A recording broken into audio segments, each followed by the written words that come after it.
அன்பார்ந்த இறைமக்களே, கிறிஸ்துவின் மறுப ஜபக்குழுவின் வாயிலாக இன்று உங்களை சந்திப்பது நான் பெரும் மகிழ்ச்சி அடைகிறேன். மக்களே, சந்தோஷமாக இருக்கீங்களா? நிறைவாக இருக்கீங்களா? மகிழ்ச்சியாக இருக்கீங்களா? மன அமைதியாக இருக்கீங்களா? மக்களே, எல்லா மகிழ்ச்சியும் இறைவன் தந்தது இல்லையா? இன்றைக்கி அவர் நமக்கு என்ன செய்து தருகிறார் பார்ப்போமா? திருத்தூதர் பவுல் எபிரேயருக்கு எழுதிய திருமுகம், அதிகாரம் 11, இறை வார்த்தை 27 29 முடிய. அரசனுடைய சீற்றத்திற்கு அஞ்சாது அவர் எகிப்தை விட்டு வெளியேறியதும் நம்பிக்கையினால்தான். கண்ணுக்கு புலப்படாதவரை கண்ணால் பார்ப்பது போன்று உறுதியாயிருந்தார். அவர் பாஸ்காவை கொண்டாடியதும் தலைப்பேரான அவர்களை அழிக்க வந்தவன் இஸ்ராயலை தீண்டாதபடி இரத்தத்தை தெளித்ததும் நம்பிக்கையினால்தான். இஸ்ராயல் கட்டாந்தரை கடப்பது போன்று செங்கடலை கடந்து சென்றது நம்பிக்கையினால்தான். ஆனால் எகிப்தியர் அதை கடக்க முயன்றபோது மூழ்கிவிட்டனர். Praise the Lord. ஏனென்றால் மோய்சன் எகிப்திலிருந்து வெளியேறாரு இல்லையா?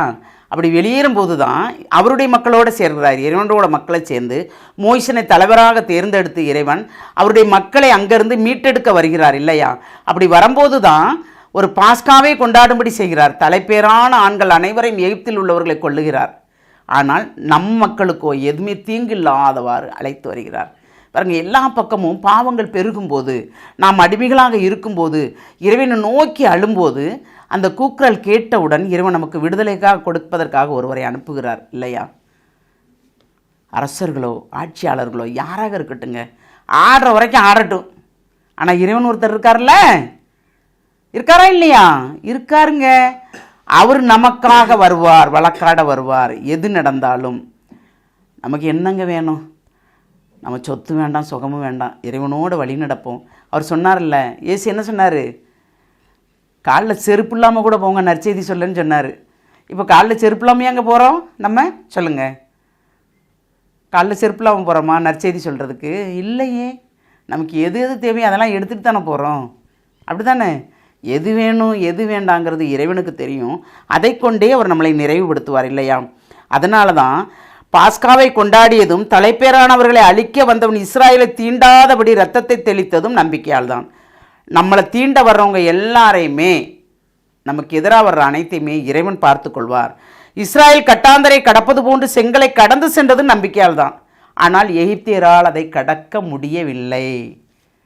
ஏனென்றால் இறைவன் யார் மேல் அதிக பற்று கொண்டிருந்தார்? யாரை மக்கள் என்று சொன்னார்? இவர்கள் என் மக்கள் என்று கடவுளை பெருமைப்படுகிறார்.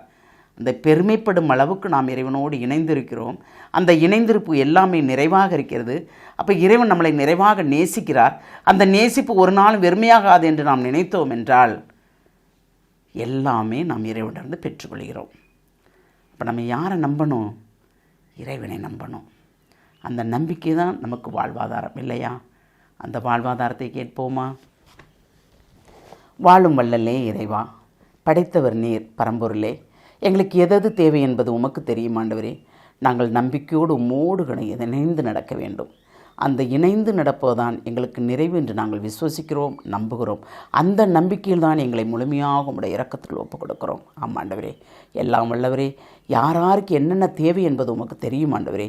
இறைமக்கள் ஒருபோதும் சோர்ந்து விடாதபடி நீர்தாமே அவர்களை தூக்கி நிறுத்துகிற அந்த கிருபைக்கு நன்றி கூறம்பா.